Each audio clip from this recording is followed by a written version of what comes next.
Okay, so let's start with artificial intelligence. So this year, or I would say until this year, we saw a lot of applications about artificial intelligence, right?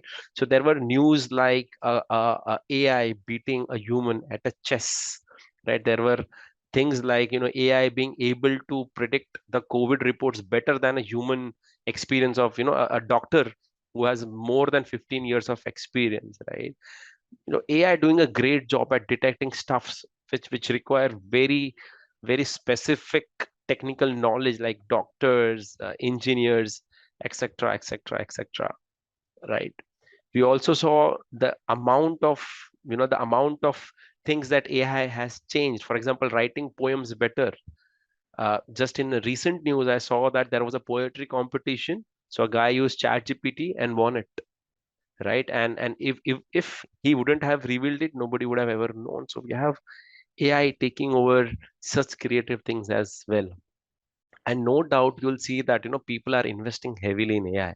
So you have at everywhere you see, people will say data is the new oil, AI is the new game changer, and investment coming across all the side of industries, right? Earlier it was just finance or IT, but now even non-technical sector like pharmaceuticals, architects, creative fields are investing heavily in AI, right? Things like marketing agencies are investing in AI. So there might be some reason, right? So we'll try to evaluate that today. Okay. Okay, but why is the need? Why do you think that, from the last 5 years, we have AI everywhere? What is the reason? Let me know in comments. Why do you think, what led to this AI revolution from the last 5, 10 years?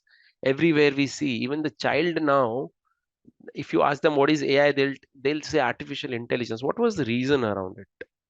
Because AI existed long back. AI has been, just to give you a fact check, AI has been existing for more than 50 years now. But it's just that in the last 5 to 10 years, we are seeing a lot of innovations around it. And Mahesh, you have guessed it right. Too much data availability.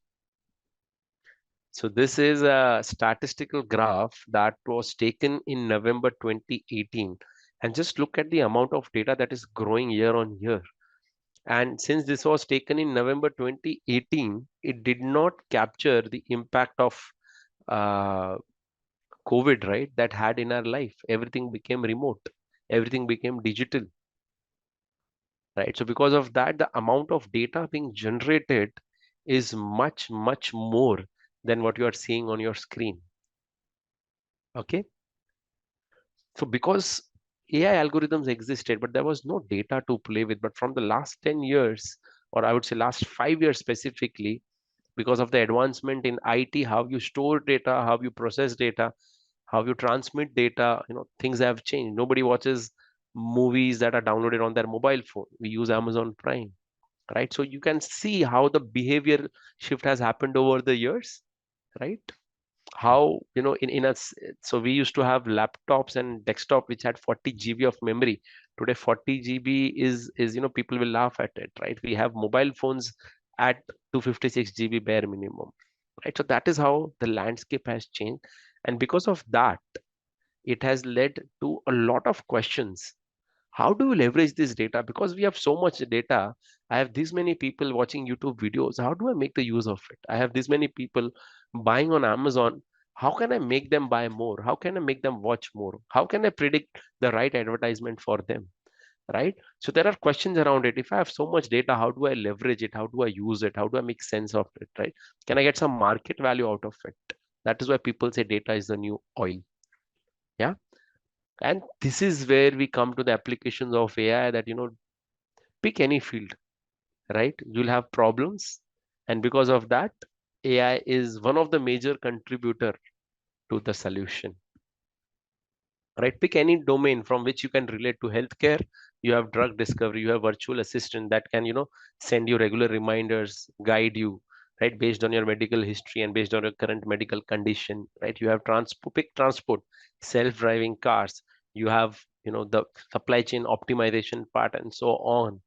Pick e-commerce. We already know the recommended engines of Amazon. People who watch this, people who bought this have also bought this. Same goes with Netflix. People who have watched this, similar to your taste and so on.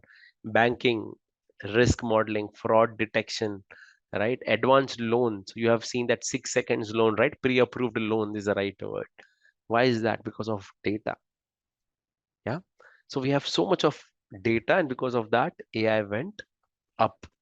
Yeah, these are some of the other examples like stock price prediction, fraud detection, assessment. There was a time where, if you want a home loan or any loan, you would go to a manager with a good pair of, clothes and so on. And it depends upon the mood of a manager whether he'll approve or not.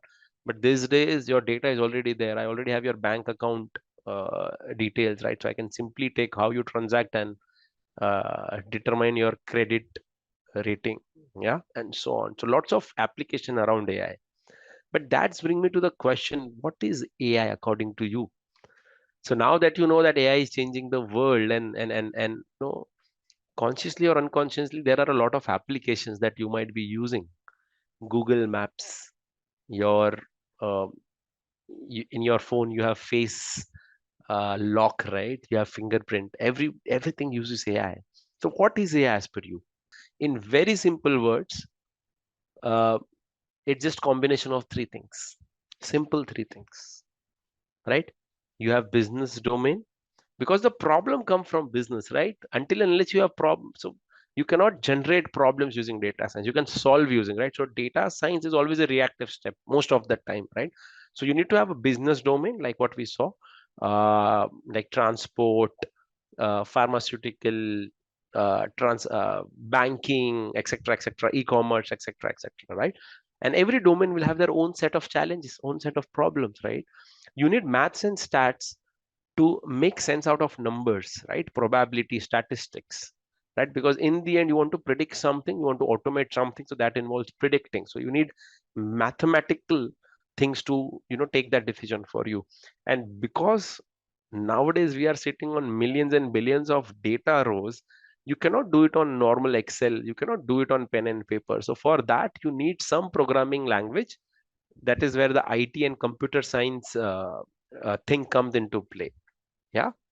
So basically, it's just an intersection of three things. Business domain, because that is where the problem will arise for. For example, I work for a finance company, right? So I solve problem like fraud, risk, loan, credit risk, etc., etc. Right? That is where the problem will come from. Because I have a lot of data, I need to aggregate that data. That is where the mathematics and statistics part come into play. And because I don't do it manually, I need computer to process the data for me. So I need IT and computer science. That is where the programming part come, right? So you have multiple business domain. You have for math, for algorithms, you have machine learning algorithms, and at least one programming language. That can be anything, but nowadays Python is the most happening one, or the most widely accepted one. So I would say Python. Okay, so in simple words, data science is just a combination of these three things: business, programming, and applying machine learning algorithms. That's it in simple words.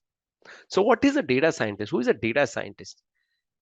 Data science, so you can read the Google or a standard definition here, but like I said, just in very simple words, a data scientist is a person who logically solves a problem using data.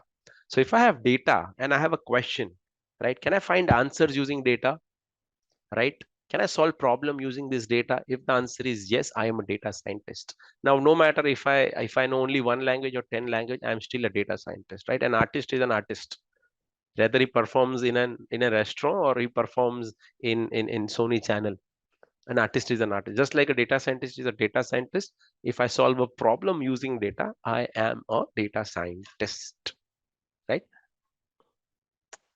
Awesome. And these are some industries where, data science have been, steadily growing, or I would say exponentially growing in a lot of them.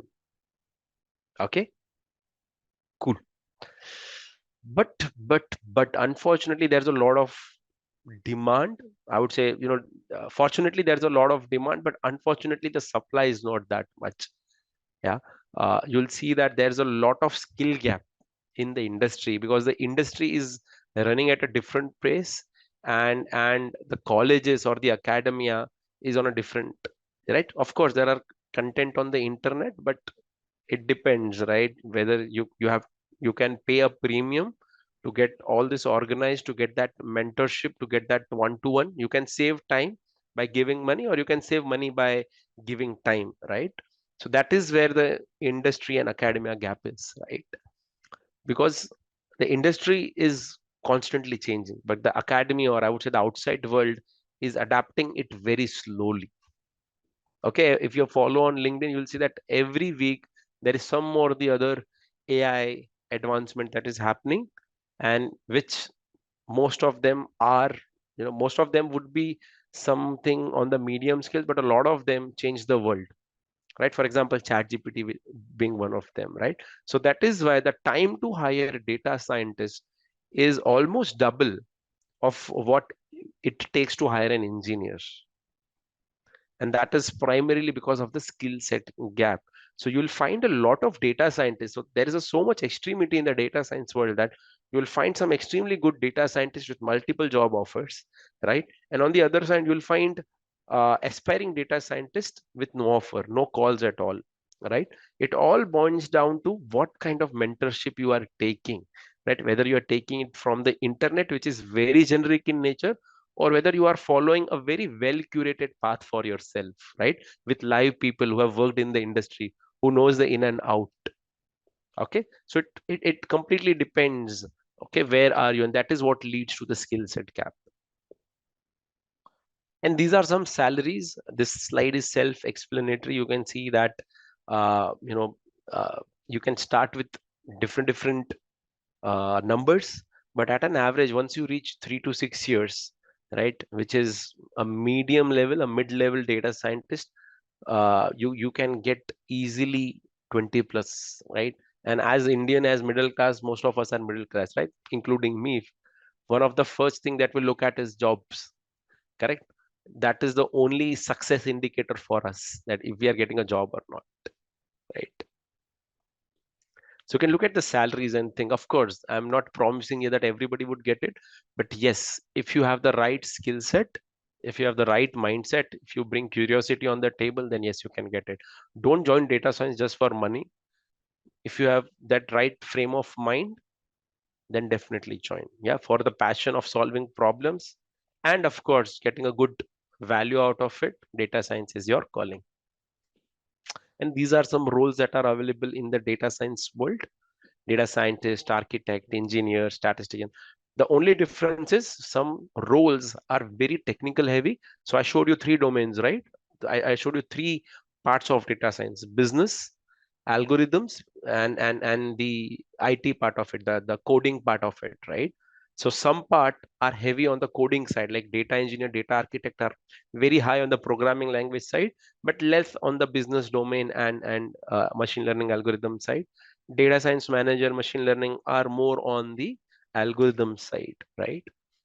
And so on. So depending upon which is your strong out of all the three requirements, all the three skill sets, the definition of and the roles change.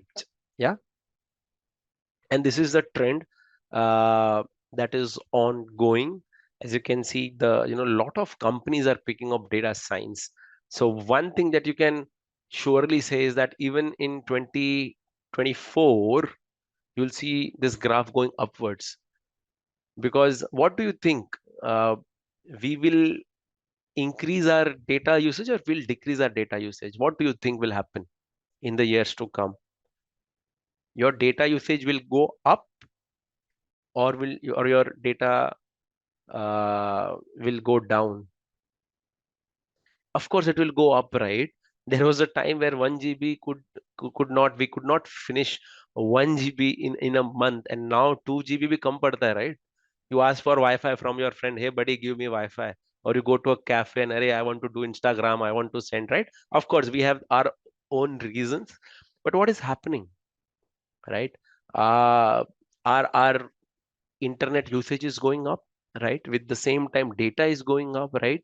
And because data is going up, so it's like I have more raw material in the factory, so I need more workers to sort it out, right? More workers to make sense out of it. That is exactly what is happening, right? So if the internet goes up, the data consumption goes up, companies supply goes up, right? And that is why the job requirements also go up. And I'll share you some statistics with you where I'm coming from. Okay. Now, because that was a so up till now I just gave you a background about where have we come across till 2023. Okay, what has been happening till 2023 and what is AI, why is it important, how it's going to change the world. Now let's see at some specific predictions for 2024, and these are totally my personal observations. Of course, if we are predicting, so there is always a chance of going here and there, but this is based on my 10 years of experience in the industry and talking with a lot of experts in the field. So this might not be 100% accurate, but yes, yeah, you can see how it goes. Chat GPT, right? Recently, Chat GPT celebrated its first birthday. Recently, just this month. Yeah, but it feels like we have been using Chat GPT for years right now. The amount of uh, comfort or the amount of convenience that it has brought to us is simply amazing. So Chat GPT is like, it's an application, it's a part of Gen AI where you simply give the task and it will try to do its best. For example, writing an email to HR, writing a poetry, writing a poem, writing an article, right? Suggesting me clothes to wear for my friend's wedding, which is happening in Vietnam at 34 degrees Celsius, right? Suggesting me a color of suit that I can wear for my office party happening at 6 degrees Celsius in Russia. So whatever questions you asked, right? Giving me top 5 places and restaurants to visit in Paris. It will have answers, right? So that's your all-in-one Jarvis. If you have watched Iron Man, that's Jarvis, right? It has answers around the world. So it's like Chacha Chaudhary. It's like Jarvis of Iron Man. Of course, it cannot act, but it can give you all the answers. Yeah, awesome. So what about it? Just look at the amount of time it took ChatGPT to get 100 million users. 100 million users means, guys, 10 crore. In Indian language, 10 crore. Just think about it, 10 crore people. It took just 2 months, right? And look at these other companies, how many years it took. Okay, you might think that, are 2018, but just look at this, 2016, 2022, right? 100 million users. That is because of the penetration of the internet, I agree, but also because of the usability of ChatGPT, right? We saw some other things also coming up like Dolly, Synthesia, Bard, Midjourney. So Midjourney is for text to image, which I'll show some examples in a few slides to come, right?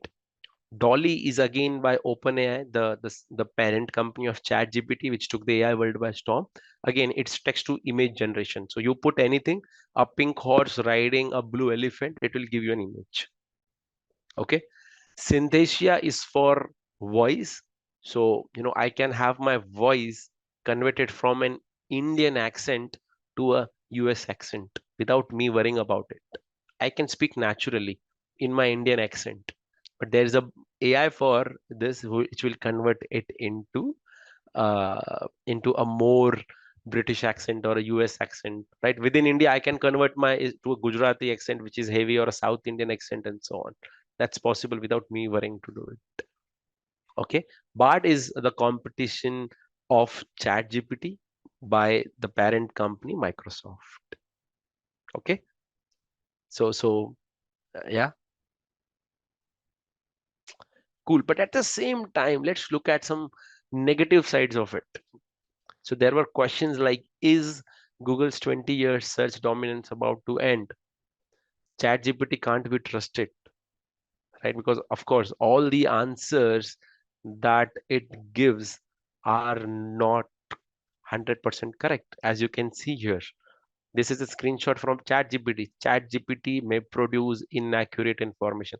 That is what we call hallucination, right? So if you have heard about hallucination, AI hallucination, it's nothing but giving inaccurate information. For example, if I ask who is the Prime Minister of India, And if I get a response like Donald Trump, that's hallucination. Okay, because the Prime Minister of India is Mr. Narendra Modi, right? It's not Donald Trump. But if you get any wrong or incorrect information, that's because of its hallucination, right? And also, I'm not sure how many people have watched this, but if you are watching the AI news, when Google first chatbot bot Bard was launched, during the demo itself, during presentation, live presentation to millions of users around the world, it went, it gave an error. Yeah. So things like that happen, right? Because you're trying to build something really wonderful. So things like that are bound to happen, right? But why does it happen in the first place? Let me explain you why does it happen in the first place. See, in the end, what ChatGPT or anything else is trying to do is predict the next best word, right? So what it has done is it has, absorbed or learned from thousands of corpus. Thousand. When I say corpus, it's just large text, right? Like Wikipedia is a large text, right? All the articles in the world, open source articles in the world, it has absorbed it, right? And based on that, it is now trying to predict what is the next best word, very similar to your mobile keypad. So whenever you are typing a message like thank, it will automatically predict you, correct? If you are typing good, it will automatically predict morning or night. You just have to select it, right? And based on probability, it will come the first suggestion or the second suggestion or the third suggestion. Exactly same thing. But instead of on your own data, it is doing it on the millions and billions of data that it has seen in the world. All right. That's what it is doing in short, right? For example, the boy went to the dash. Now, based on that, GPT will see that, okay, what is the probability of cafe? It's zero point 0.1. What is the probability of hospital? It's 0.05. Playground, 0.04, right? Park, and so on. What is the highest probability? Playground. So, word with the highest probability will be chosen. The boy went to the playground is what you will see on your screen. Okay, and this is happening so fast that it almost feels like, we are talking to a superhuman, right? Which takes a few, just a few seconds to think and nothing else. Yeah, that is a very simplistic explanation of what an LLM of or what chat GPT does. Yeah, but there is a disadvantage, or I would say there is a drawback. Generative AI or chat GPT can generate only what it has seen. It cannot generate what it has never seen. So let me quote this for you. It create contents out of what it already out there with no authority, no understanding, no ability to correct itself, no way to identify genuinely new or interesting ideas. So in the end, whatever questions you are putting, it's trying to answer that based on the data it has seen. There is no validation that, okay, if somebody is, there is no validation to check whether what is given is accurate or is it just a hallucinated output, right? And that is where we humans are still better, right? We have a good validation. We compare it with the real world and we can easily identify whether the answer is up to the mark, or or on the lower side of correctness or on the up higher side of correctness, right? So that is where you'll see that there is a lot of scope happening, right? One of the reports suggests that generative AI will raise the global GDP by 7%. Now 7% is huge. India's GDP is in billions, it's in trillions, sorry, right? We just crossed almost a 4 trillion mark, if I'm not wrong, 4 or 3 trillion mark. Excuse me for that, right? Don't quote me on the numbers, but yes, right. So if India's GDP is $1 trillion, if you compare the world GDP, just think about the numbers. I don't know what's the term for that. Yeah. So just think about that, how it is automating a lot of auxiliary decisions, right? You used to spend time in writing mails. but now ChatGPT can do it for you, right? There was a time, I'll give you a very simple example, okay, how it has changed the world. Earlier, if you wanted to write a documentation, right, in a Word, whenever you use Word, you used AI like Grammarly or spell check, right, which will just enhance what you have already written. So 0 to 1 is, from 0 to 1 you do it, and from 1 to 2, uh, AI will help you to make sure that you're grammatically correct and so on. Your choice of words are good. But nowadays it has reversed, right? 0 to 1 we use AI for that, right? And 1 to 2 is what we humans do. So 80% of the task is done by AI, and 20% of the optimization, making it a better, giving it a good finishing touch, giving it our own flavor, is what we humans are doing. So imagine the amount of hours saved. So generative AI is not only for data scientists. We are the creators, but it is used by everybody. Yeah. Even a panwala these days would be using Gen AI to ask questions. Okay. And time is not very far. People will do it. Yeah. Okay.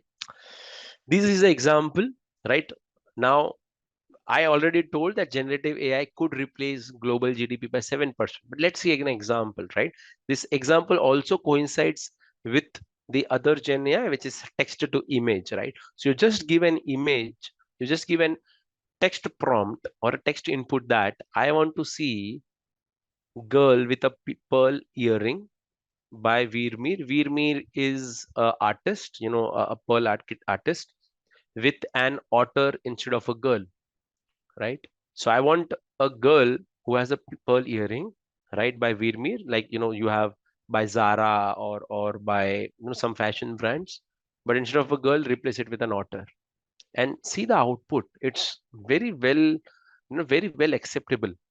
Yeah, it does not look like AI generated, but in fact it is. Now just think about the time somebody would have to spend on drawing it or picturing it or even doing a Photoshop, with multiple objects, and AI giving it to me in just a few seconds, not even minutes, right? Another example, right, of this, a toaster, right, with give me a, a Zara toaster, or give me a Balenciaga toaster, right? The one with like you have Pokemon shoes and so on with a brand taste, right? Shoes are shoes, but will have a Pokemon flavor to it, very similar to that. Now, what do you think? Is this image real? Do you think Pope can wear this anytime? How many people think this is? What do you think? This is true or fake image? Without putting the bias that we are in an AI session. You cannot put that bias, right? But just look at an image, and if I wouldn't have told you, do you think we would have done it? It looks real, right?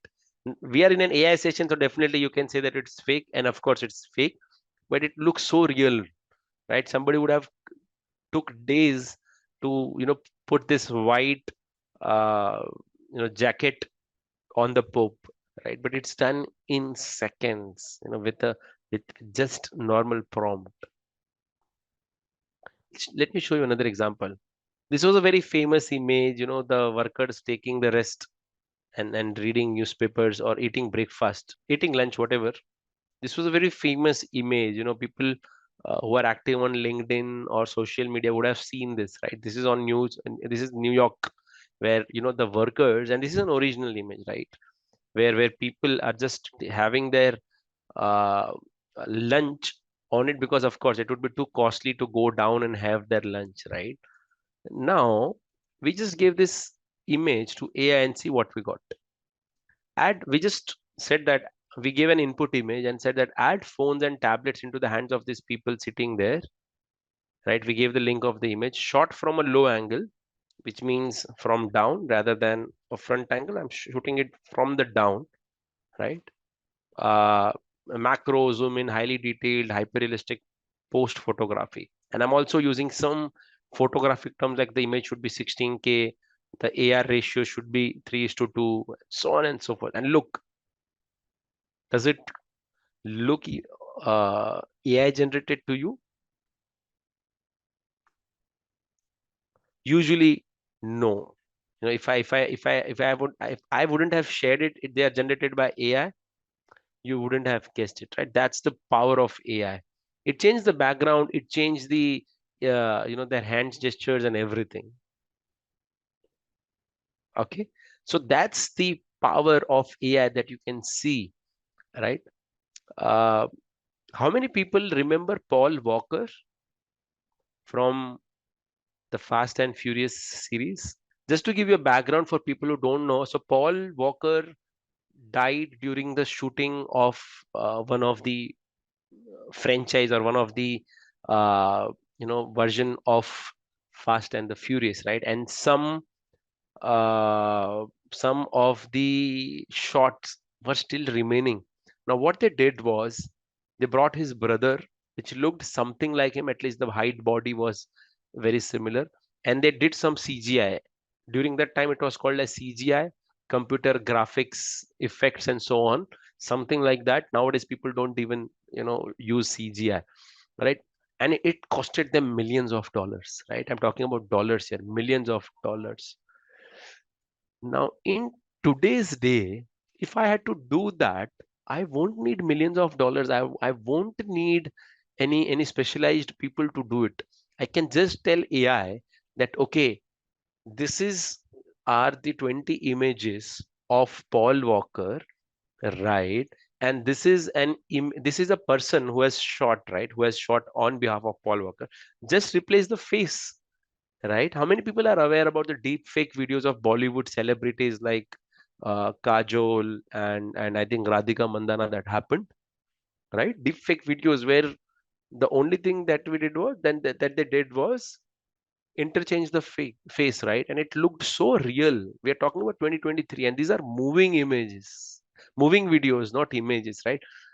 So, and people are doing it for free on website, just a $1 subscription or pay as you go, and we are good. So think about, 5 years back, we were spending millions of dollars to do the same thing that people like you and me, with zero photography information, with zero, photo modification skills, manipulation skills, we can do it for free. We just have to put the right commands. That's it, right? So that's the world that we are heading towards in 2024, right? And of course multimodal AI. So if you observed GPT, chat GPT, for people who have been using it, started with text, but nowadays it is accepting any files. You give an Excel file, it will read it for you. You give a text file, you give a PDF file, it will analyze it for you. So you don't need a human to analyze it any further. AI can do it for you, right? So you have audio, you have video files, just give it, it will do the work for you. That's the kind of world we are moving on. This is an example of, right? So nowadays, what people do is they just draw diagrams on pen and paper, give it to chat gpt as an image, and ask it to draw either an image or draw an HTML page or a website, full-fledged website, and people will do it. Yeah, people will simply do it. Sorry, chat gpt will simply do it. You don't need to be an IT coder to do that. If you know how to use Gen AI. And of course, to know Gen AI, to better use it, you need you need some data science knowledge, right? Not any Tom, Dick, Harry can become a good prompt engineer, right? You need to have some basic understanding of the data science world. Okay, these are some other examples. You have, Moonpig is one of the websites. Just like we have, I think Archie's here in India, which gives season greetings and greeting cards, right? So the greeting card content is now being generated by Chat GPT, because that's rather than paying some creative person, I can just use Chat GPT to write the creative content for me. Expedia is using Chat GPT, or I would say Gen AI, to get recommendations on what destination you should visit, what hotel, what mode of transportation should you use, so on and so forth. Kayak uh, is using Chat GPT to determine what would be the best hotel for you. For example, I'll give you an example that recently one of my colleagues shared. So you just select honeymoon, that you are going for a honeymoon trip or a family trip, and all the hotels that are best in that segment, there are hotels that are specialized in that environment, right? A honeymoon environment or a family environment or a friend's environment, right? It will recommend you that. So that's the power of chat gpt, right? And you don't have to train it, you just have to use it directly. Okay, so the world is moving in that paradigm. But how does it impact me? No, Jayanti, why are we talking about it? Let's see the kind of impact it will have. So this is one of the surveys from 2022, that 9% of the workforce will be deployed in jobs that do not exist today. What does that mean? Do you find job openings? Do you find any openings for manual rickshaw puller? No, right? Rickshaws are gone. Do you find for horse cart pullers? And there will be, one day where all the manual jobs are replaced by electronics. So you won't need a person who specializes in manual labor, because everything is automated. So that is, the job will not even exist. Okay, like horse cart pullers do not exist, right? 37 would be deployed that have changed the skill sets. For example, accountant. My father is an accountant who used to do bahi khata, or accounting on pen and paper. So there were specialized books, attendance register type of books, where he used to do. But nowadays nobody does that. Everybody uses tally, right? So the skill set is still there. People still need accountants, but the way they use, they do things has changed. Okay, and 54% of the jobs will be safe, which means what they are doing today, they'll keep on doing for some more years, right? And this is from the IT BPM side. So we have domain wise changes, that in IT or BPM, 10 or 20% would be deployed in new jobs that don't even exist. For example, prompt engineer or data scientist as a job, didn't prompt engineer didn't exist till last year. Before chat GPT, prompt engineer was not a job, but today it exists, right? Data scientists didn't exist at 5 years back. Of course, there were skill sets, but people were not, you know, eyeing for that. I want to be a data scientist. Okay, and so on. So just to summarize, right, 67% of the professionals believe AI will have a great impact on their profession in the next 5 years. We are not talking about data scientists here. We're talking about all the professionals, all the white collar jobs, all the desk jobs here. That 67% of the people will use AI on their daily routine. ChatGPT has been developed by data scientists, but it's used by everybody, even a panwala these days. Okay, so that's the power of AI that you would see. But who would drive this change? If everybody is a user, who develops it? It is we who develops. Yeah.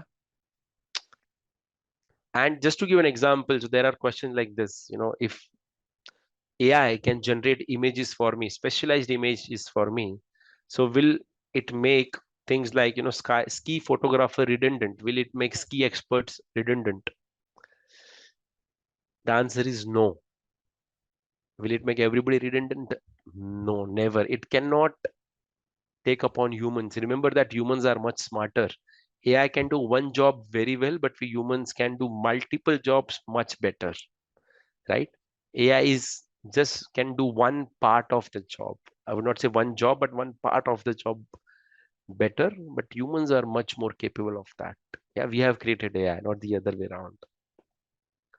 But let me prove this. Why is AI not taking your job yet? So the answer is, the competition was never between humans versus AI. The competition was, and always will be with humans without AI and humans with AI, right? So it is humans who know ChatGPT playing against humans who don't know how ChatGPT works, right? So we have to decide which part we fall on, right? Of course, you can drive a car even if you don't know how the engine works.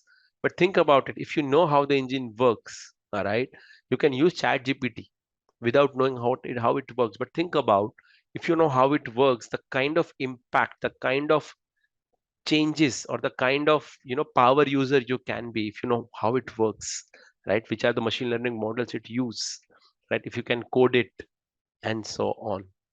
Yeah.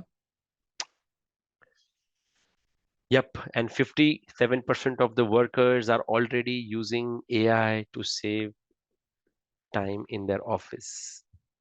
Okay, so this is the current market survey. That's 57% of the workforce already using it. If you are not using it, you are missing the bus. And finally, I told you, right? I'll give you a job statistics.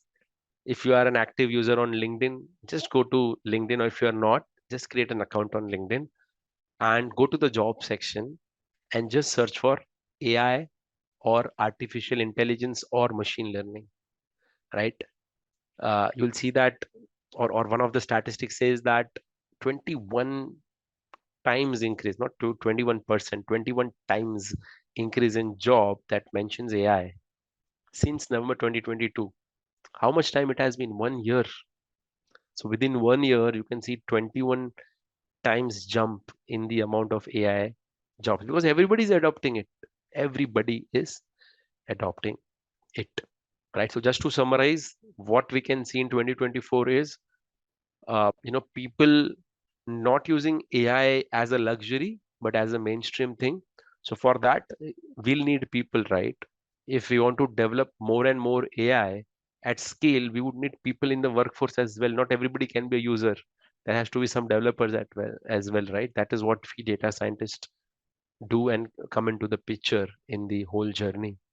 Okay, so you'll see that data scientist still remains the sexiest job of the century, but only and only if you have a skill set, right? Of course, it pays money. It pays money as compared to other IT jobs, much more than other IT jobs or other domains. But yes, you need to have that skill set, right? With that, I stop here.